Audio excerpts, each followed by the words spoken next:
Hello, friends, and welcome to Impact Everywhere, the podcast that looks for people having a positive impact in unexpected places. Today, we have Ilana Ben-Ari, the co-founder and CEO of 21 Toys. Ilana and I actually have a crazy meeting story, and even though we've only known each other for about 3 months, we met physically like 10 years ago when she was renting out a space living with a bunch of circus artists, and I had gone there to do a photo shoot, and she had even taken a picture of me. And we have a mutual friend who happened to be her current roommate that I met at a conference. And when I went back to her place just to say hello and meet her cool roommates, it turns out Ilana was one of them. Anyways, I'm really excited about today's conversation because it tackles a really interesting topic, and that is the topic of empathy. Because although everyone knows that empathy is important and that the world needs empathy to survive, there are very few people that dedicate their lives to creating tools for people to generate more of it. And Ilana is one of those people. Ilana is a product designer and inventor turned social entrepreneur who has since developed a very successful toy company that creates development tools for anyone between the ages of 6 and CEO, so basically any age, to develop tools like empathy, resilience, and creativity.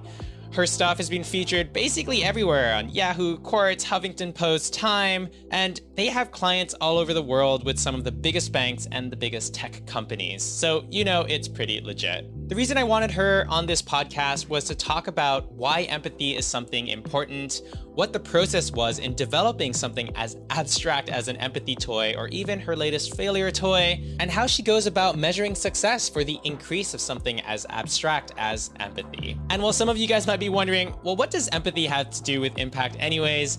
I actually think empathy is something the entire world needs a little bit more of. After all, how do we come to compromises if nobody is sitting down to have a conversation with one another, even if you're coming at it from opposing viewpoints? Anyways, without further ado, this is Ilana Ben-Ari, and here she is talking about how her empathy toy actually works. The way that the empathy toy works is it's an abstract wooden puzzle that you play blindfolded. So if you and I were playing, you would have a set of these 7 abstract puzzle pieces, and I would have the identical set of pieces. Someone or yourself would give you one of 100 patterns. You'd have to describe that so that I can recreate it. And because we're both blindfolded, we have only our words to describe this very complex abstract shape. So in the span of 5 to 15 minutes, we both end up with pretty huge insights into how we individually deal with patience, frustration, but more importantly, how do we creatively communicate? So whether you're 6 years old and playing it, whether you're a group of 2 or 200, there's over 52 different ways that you can change the dynamics of the gameplay. But at the end of the day, that 15-minute activity is a reflection of that group dynamic that you can then discuss. How does that relate to a real life scenario? Each time that it's played, it can bring out different elements of your personality or group dynamic. And so just like people, we are the variable. I know who I am, but I have different behaviors and instincts and things going on. I can change throughout the day and throughout the week. And so the toy is consistent. It has variations on gameplay, but the toy doesn't change. I change and you change. That's really where the opportunities for reflection and exercising that muscle, that's where you can start to see more long-lasting impacts. The game itself takes about 15 minutes, but in the initial game, we run workshops that could be anywhere from like an hour to half a day to a full day. You're going to get a lot of insights throughout those sessions that you can then choose to continue. That's super cool. So basically what you're offering is almost the gift of perspective, of introspection, but manifested externally, which I think is really, really exciting. This might sound stupid, but why is empathy important? Not stupid at all. We like to say empathy is the foundation of learning. And the other thing I would say is if your listeners read like the Harvard Business Review, or they're fans of Slack or Microsoft, all of these thought leaders. So Satya Nadella, who's the former CEO of Microsoft, has written a whole book on how he's reinventing Microsoft with empathy. And Stuart Butterfield, who's the founder of Slack, has talked about empathy being this core skill. I think the reason why empathy right now is getting this moment is because it touches all elements of learning, as well as all elements of creativity and invention. Empathy is the imaginative act of gaining somebody else's perspective. So empathy is not agreement. Empathy is not just be really nice. And Brene Brown actually speaks really beautifully to the difference between empathy and sympathy. But empathy is an action.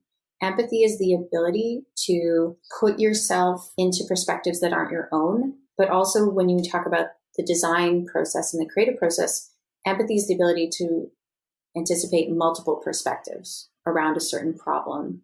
And so when we talk about things like creativity, collaboration, social and emotional learning, everything starts with empathy because empathy is understanding. When it comes to empathy, it can be so messy and so tricky to fully grasp or wrap your head around that it's kind of an underlying surface. Empathy in mathematics, empathy in science, like empathy in STEM, it's all about the really creative act of imagination and thinking about problems and challenges and things from very different angles. If you talk to anyone in the design thinking community, it starts with empathy. It starts with understanding. I love the connection between empathy, creativity, and perspective. And I mean, it's sort of that whole trend going on right now that we need diversity in the world so that we can see things from different perspectives and anticipate problems. And so what you're offering is a chance to work that muscle at the same time. When we go to the foundation of toys, what are some studies that have been done that talk about what makes a toy effective? I'm actually really excited to share this. So I call the company 21 Toys, and I get a lot of pushback on calling it 21 Toys. The second that any usually adults experience it, they're like, no, this is an innovative communication tool. And I'm like, if I called it an innovative communication tool on the box, it's saying nothing. It's not making a case or a point. People get really offended sometimes by the word toy, which is why it's really important for me to keep the word toys. Toys are thought of as frivolous, something that you spend $10 maybe on that, lasts for like 1 or 2 weeks. So when I started the journey of looking into just toys as a tool for education, I stumbled upon this German philosopher, Friedrich Frobel, who is the inventor of kindergarten. And a lot of people don't know this, but he not only invented kindergarten, he did it with a series of toys that he called gifts. And they were considered the first ever educational tools that later influenced these incredible creative thinkers like Frank Lloyd Wright, the architect, Buckminster Fuller, who's the grandfather of industrial design. If anyone knows about Montessori schools, Marie Montessori is Frobel educated. They're really simple shapes. They are cut out triangles, and then one of the gifts is like a cube on a string, and then you turn it to just watch the change of the motion. And so there are things that can seem not serious and not like formal education, but over and over again, so many different creative geniuses in our history have said that those toys influenced the way that they interacted with the world and the way that they saw things. And so when we look at like the role of toys, I would probably reframe that as like, what's the role of play and what's the role of creativity? I'll share one more creative genius, which is in the early 90s, NASA was having a really big HR issue. They were struggling with hiring creative engineers and rocket scientists. So they could find rocket science and engineers, but they couldn't quite understand how to find ones that were creative. Then they realized they actually knew very little about creativity. And so they enlisted these 2 scientists to study what they would later call creative genius. The way they did that is that they took participants through a series of tests to test their ability to do divergent thinking. When we talk about toys, for me, that's talking about play and creativity. It's about multiple perspectives. It's about divergent thinking. What ended up happening is they decided to run the study with 1,600 4 and 5-year-olds, so pretty much kindergarten students, and tested them on their creative genius. And what they found is that 98% of the 1,600 4 and 5-year-olds were considered creative geniuses. They followed this group throughout their high school years and into their 20s. There's a TED Talk on the full study, but I'll tell you the punchline, which is very depressing. They followed them for 21 years. So they would check in on them every 5 years to see what percentage of them continued to be creative geniuses. By the time the cohort was 25, so 21 years later, less than 2% were still considered creative geniuses. And so it was a really fascinating study that really further showed the removal of play from education and from the things that we value and the things that we focus on immediately drastically reduces our ability for creativity. It's a really powerful study. We can all experience what happens when we're in a playful mindset. So you don't necessarily need a physical toy to do that, but we are far more open to new ideas. We are far more playful. We are less committed to one way of things being.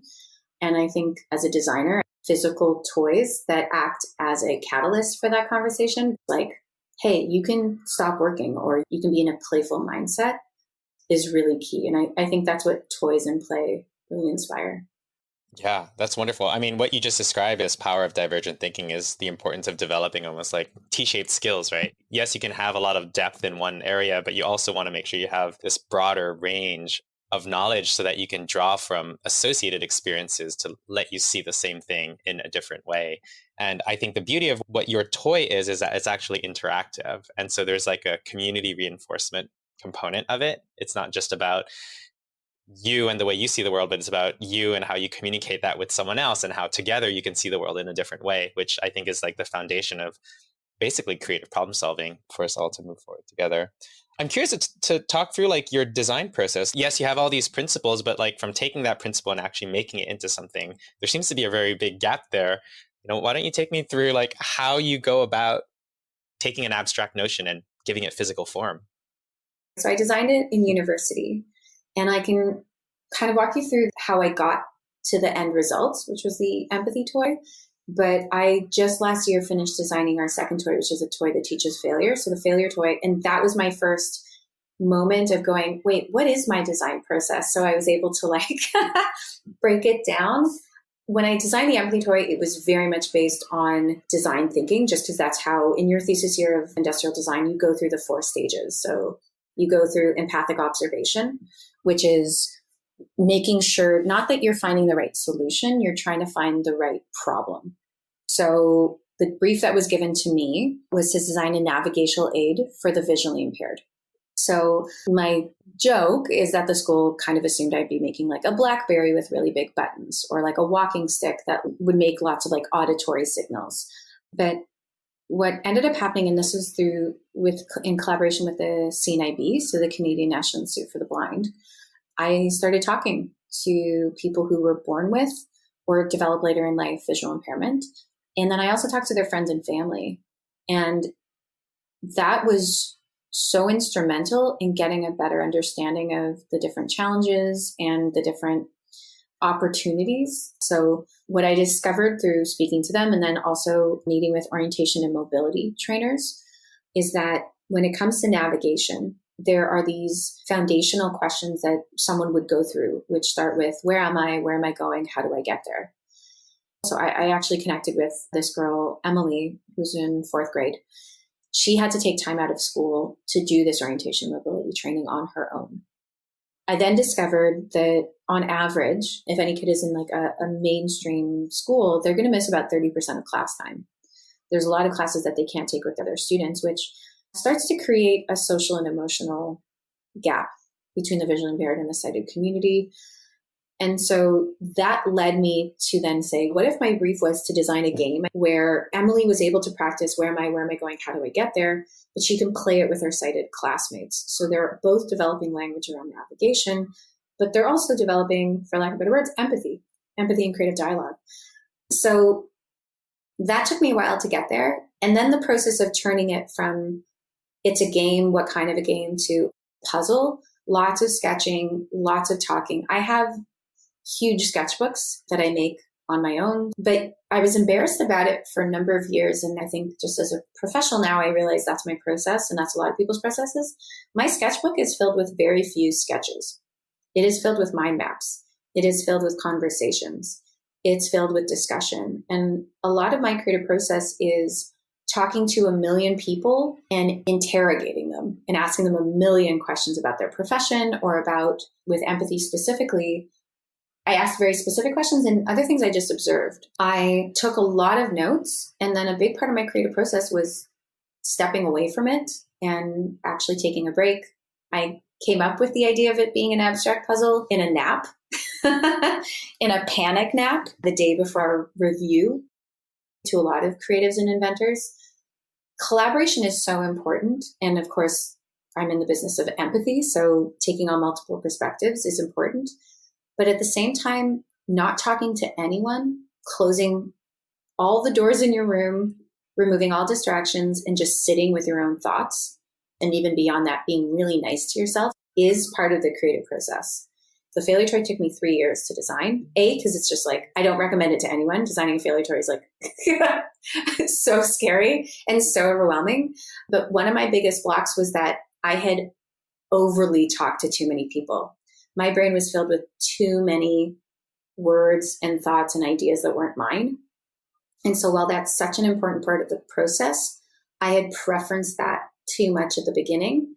And I had ignored the value of just sitting with my own thoughts and not judging all of the different directions I let my brain go into. And so, yeah, my biggest lesson in my creative process was to just sit alone with my own thoughts, let that marinate and simmer. The second I had a spark of inspiration. So with the failure toy, I had this moment of like, it's triangles on a wheel. And the second that I started to feel like, I think I've got it, when I had the framework and the elements where I was like, okay, I think it's a game about balance. And then these are the pieces, this is how they interact.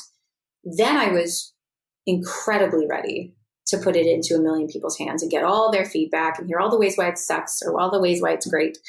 But I didn't trust my process in that instance. And so that's a lesson I'm going to probably have to keep relearning, which is when to look for feedback and when to stop looking for feedback. It's funny because I think that's something that's kind of been hammered into us, that we need to be productive. We need to like iterate and test and listen and prototype. And it's this like constant cycle of doing.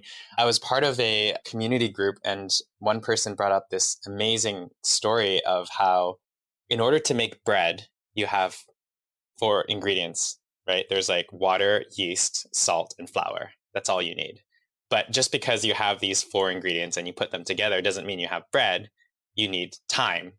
And if you don't give it the time and space to do its own thing, you might actually screw it up and you won't have any bread.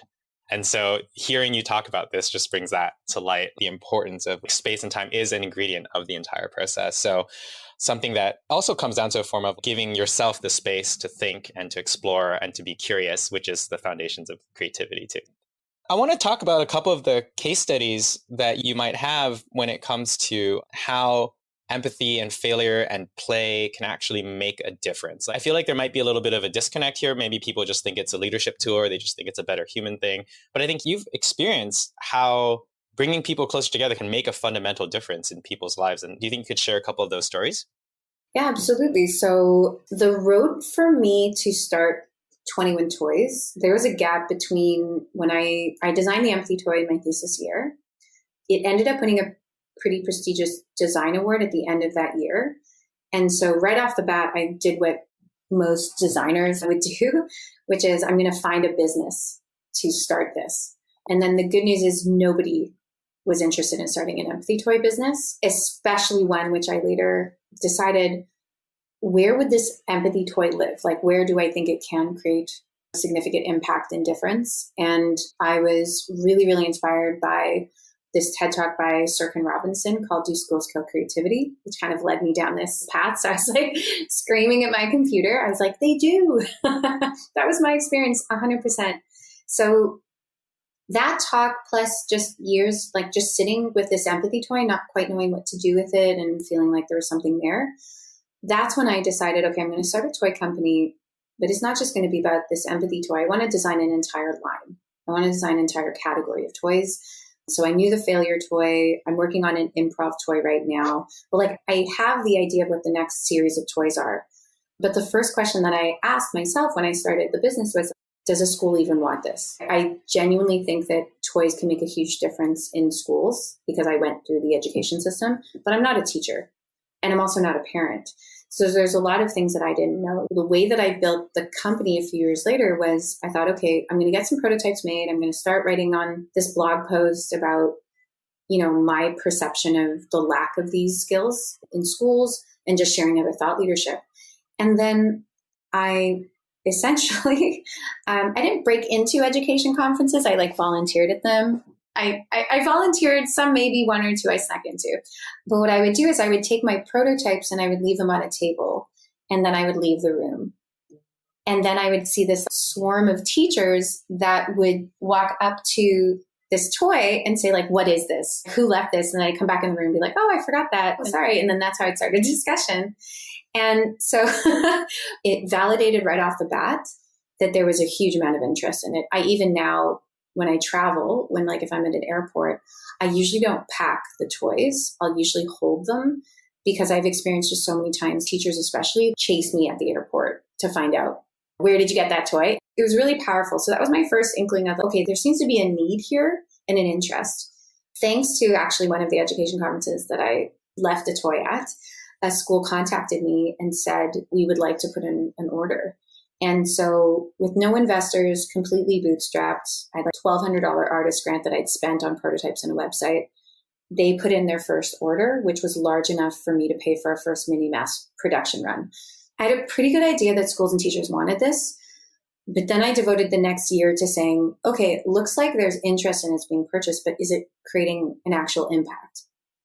After that order, I was able to get a few award loans, and I brought on a few contractors, and one of them, who's now our director of training and facilitation, Ryan, he came with me and we met with those schools and we said, okay, you got the toys. Are you actually using them?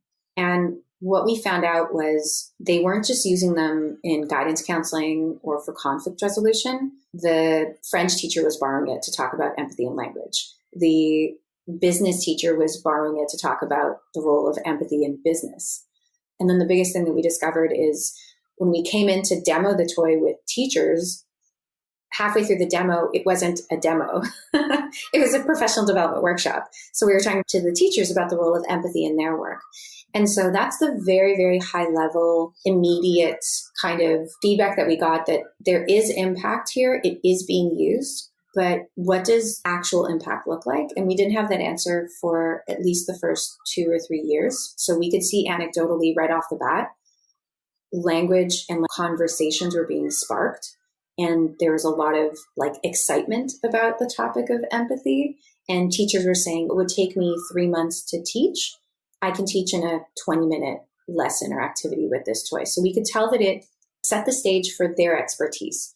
It brought the lessons they were trying to teach to life. So it was kind of like that glue. In our first year or second year, we went into mass production. So we did that through a Kickstarter campaign, which is how we ended up in, over the course of a month, 35 countries. I saw that there was not just a need for this locally, but there was a lot of excitement about it. So one of the things that I really love about Ilana's story is how creative she is in bringing her vision to life. And I think that the reason for that creativity was actually the fact that empathy in and of itself didn't present a business model. There was no immediate apparent way on how she could take this very abstract notion and generate revenue from it. And so she had to kind of prototype and test and experiment and trick her way into different things in order to get people to even give her a chance. And I think there's maybe a lesson there that all of us can take away. This idea that if you want to get something done, you don't need to wait for permission. Sometimes you might just need to play. Now, the reason I decided to have this little break is because I wanted to point to the one talk that really inspired Ilana into this direction. And I've actually heard this talk in the past, but I hadn't heard it in a while, and it was such a pleasure to dive back in. It's a talk by Sir Ken Robinson that he did at TED in 2006, so it's been quite a while. But listen to the words that he had to say then and how relevant they still are today. I believe our only hope for the future is to adopt a new conception of human ecology, one in which we start to reconstitute our conception of the richness of human capacity. Our education system has mined our minds in the way that we strip mine the earth for a particular commodity. And for the future, it won't serve us. We have to rethink the fundamental principles on which we're educating our children. There was a wonderful quote by Jonas Salk, who said, if all the insects were to disappear from the earth, within 50 years, all life on earth would end. If all human beings disappeared from the earth, within 50 years, all forms of life would flourish. And he's right. What TED celebrates is the gift of the human imagination. We have to be careful now that we use this gift wisely and that we avert some of the scenarios that we've talked about. And the only way we'll do it is by seeing our creative capacities for the richness they are and seeing our children for the hope that they are. And our task is to educate their whole being so they can face this future. By the way, we may not see this future, but they will. And our job is to help them make something of it. Thank you very much. And so in many ways, I guess this is exactly what Ilana is trying to celebrate with her work, to give people the gift of human imagination, of human collaboration, of what makes us beautiful and unique. And so if you want to hear the entire talk by Sir Ken Robinson, make sure to Google "Do Schools Kill Creativity?" and you'll find it right away. After all, in the business world, everyone is always looking for proof. And if you don't have a really good answer when people ask you why they need your product, it makes the selling almost impossible, no matter how much you believe in the value of what you have to bring. This is a story that she had ready for me. There was one school in particular from Winnipeg, Manitoba, who their guidance counselor got the toys and she started using them with a certain classroom. And after a year of that, she connected with the vice principal and the principal, and they discussed, this is really powerful for this one class, but we think that there's a much bigger opportunity for us. What if we put the toys into the hands of the students? And so they developed this program called the 21 Leaders, and they took a cohort of grade 8 to about 11 students. They gave them the toys and said, we're going to help you and have you run workshops on empathy with your peers, with your classmates, with your friends and family and teachers. And so conversations that were never happening before started to happen in the schools, with the staff, but also at home. But this school in particular, it's not an easy school. There's regular visits by the police. A lot of the student body is dealing with a lot of stresses from home as well as in the classroom. So this is a school with a lot of conflicts specifically around bullying and racism. And what we didn't know was that once the program started, that the school was tracking over the course of 2 years how many times the students were being sent to the office, specifically around conflict related to bullying and racism. And after 2 years of running workshops with the empathy toy that's student-led, they found that there was an 85% reduction in that conflict.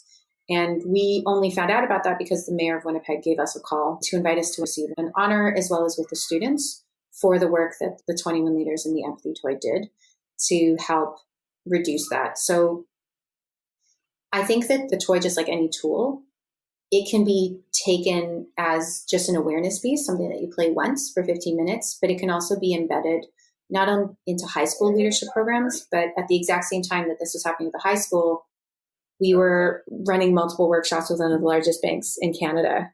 And when they heard about the 21 Leaders program, they had a similar question. What if you trained and certified a group of our leaders to then run the workshops instead of us coming in and running them? What if we ran them and then we're able to further embed them into our leadership programming? We're now in like the third year of a multi-year partnership with one of the largest banks in Canada. So we've reached about 6,000 of their employees. And when I say we, it's not us.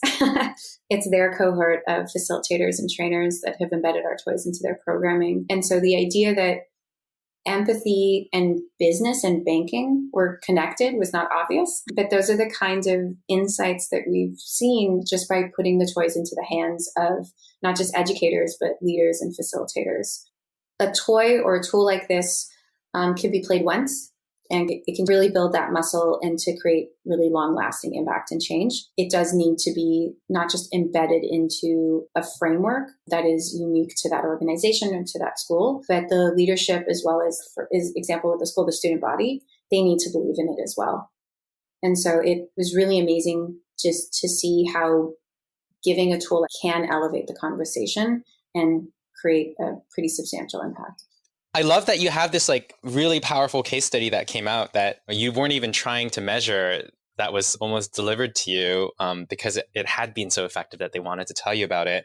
When I think to like art and creativity and trying to measure the impact of the art that I do, and if I can't measure the impact, then I can't sell the impact and there's no market for it. Are you planning on actually implementing more ways to track the impact of what you're doing? Is that something that you guys are actively pursuing? How do you even sell something that is so amorphous? So there's kind of like two voices in my head. There's the business community, where it's just like move fast and break things. That's not how I want to operate. But then if I look to the social sector, most of it was charities, not-for-profits, and this idea of you need to have a really robust pilot years of A/B testing and all of these things. And I wasn't interested in either. I was just interested in approaching it like a designer, which was, I'm going to make things, see how people interact with them. And then if it appears that it is providing a positive experience that we can build on, let's keep exploring that. I was shocked at, in the first few years and still now, how many professors and students email us daily asking to do a study on the toy. And we'd be more than happy to support that. We can get some toys in, we can put them into these different environments. But so far, every study that's come out has said like, oh, we can't really measure empathy. And I was like, okay, cool. I don't think that's true. I have a feeling that the way that it's even being tested, that needs to be really creative and that needs to be really thoughtful. Right now, when I put the toys into someone's hands, I know immediately the impact and the awareness that brings out. And I see it in people's faces. We run workshops all over the world. And especially when you're doing like corporate workshops, there's always going to be a room of 50 people, at least 5 who are like, why am I doing an empathy workshop? I'm being sent here as punishment. Like we had one of our facilitators even on the elevator up to one of the workshops was standing next to a participant who didn't know who he was. And he was talking like, yeah, we got to do this empathy thing. Not everyone's going to be like, hooray, an empathy workshop. It's usually that person that 30 minutes into the workshop stands up and declares, I didn't get this, but now I really get it. And this is the most important thing at our business, at our company. We've had the CEO of an organization, we've had leaders who were really pessimistic going into it, then take over our facilitation to tell us how important this is. And so I've just seen that so many times. Like watching a movie and changing your mindset and opening you up to a new way of thinking or to an insight you didn't have before.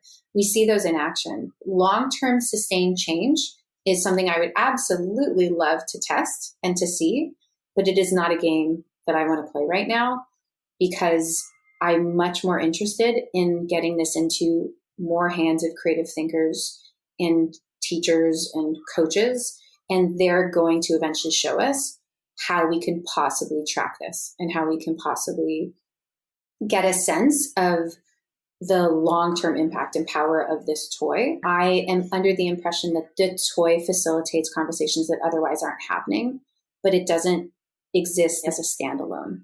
It needs to be done in collaboration with larger fundamental shifts and changes. So yes, I think if there's like a magic way to measure the increase in empathy and then for the failure toy, the increase in growth mindset and resilience, that would be great. But I think that can serve as a huge distraction, and it can also impact our own creative confidence on what we know to be true, which is that the toys have a huge amount of impact.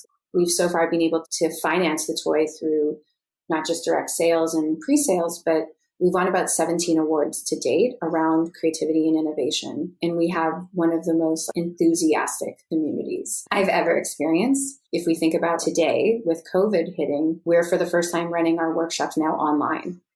And we are in real time seeing the very real impact of having a space to talk about what's going on in the world and the need for empathy right now. It almost sounds like because you're seeing the effectiveness firsthand, it's a want, it's not a need. And that's such a great place to be. I love that being selective to find your partners and you're protecting your creative confidence, which is something super valuable and super important that we should all do. Let's end this on one last thing. Is if you could ask everyone to do one thing, what would you ask the world to do? Oh, wow. We try as much as we can to live our values. I started 21 Toys not because I'm an expert. I'm not like the world's most empathic and resilient person. It's been a learning process for me as well. There's a huge role that play and creativity and social and emotional skills have to make us not just better coworkers, but it makes us better partners. It makes us better siblings. It makes us better friends. Something I feel really passionately about is encouraging more designers to become entrepreneurs. When we look at so many of the very complex challenges that we have right now in the world, we need more creatives and we need more people that have human-centered design at the core of their thinking and their creation process. I really want to encourage them to get into entrepreneurship because I didn't think I was allowed to be an entrepreneur. I didn't think I was allowed to build a business. Like my frame for a business person was Robin Williams in Hook in a suit on his phone, missing his son's baseball game. I just thought that was business. And so business doesn't have to be evil. Business can be a tool for good. I think right now we're reevaluating everything with COVID. And I think supporting organizations that are committed to not just profit, but they're committed to making the world a better place, to investing in their communities, to building products in a way that is ethical and working with other partners who share those same values. I think we can create such an incredible positive change in the world. I want to see more designers at these startup events that I'm at. I want to see more creatives and designers there because I think we have been given this incredible gift of understanding creative, complex problem solving. And it doesn't have to result in a physical product. There's so many different ways that can manifest into a service or a product or whatever it is. But yeah, I want more designers at the table. Thank you so much for that. If people want to learn more about what you're doing or they want to get a sneak peek of the Empathy Toy, where should they go? How should they follow you? So I'm the only person with my name. So ILANA BENARI. You can find me on all social media platforms. And my company is 21 Toys. So it's written out 21toys.com. But if you @21toys, that's how you can find us on social media. Otherwise, if you forget all of that, you can just Google Empathy Toy and you'll find us. Awesome. Cool. Thank you so much for your time. That was great. Thank you so much for having me. So there you have it, guys. That was Ilana Ben-Ari, the founder of 21 Toys. And if you found this talk at all interesting, I have some great news for you because there is a free online empathy toy workshop that I have actually done because I was just so curious after speaking with her that I just wanted to experience what it was like. And I have to say, out of many of the different Zoom experiences that I've had since lockdown, this was definitely one of the best ones. So if you have a moment, check it out at 21toys.com. That's 21, but written out in letters, not in numbers. For next week's episode, we have someone very special coming on board, and that is a scientist by the name of Michelle Thawler. And she's not just any scientist, she actually works for NASA and has some of the craziest adventure stories that I can't wait to share for you, along with some really unique perspectives on how science and creativity are actually not as different as we may think. I hope that you guys are enjoying the episode so far. Every single week, I put together a bunch of my favorite quotes and throw them up on the Impact Everywhere podcast Instagram channel. So if there's something there that you find interesting, be sure to share it out with your friends and family. Get the word out there. It really means the world to me. Thank you very much, guys, and I hope you stay inspired because impact is everywhere.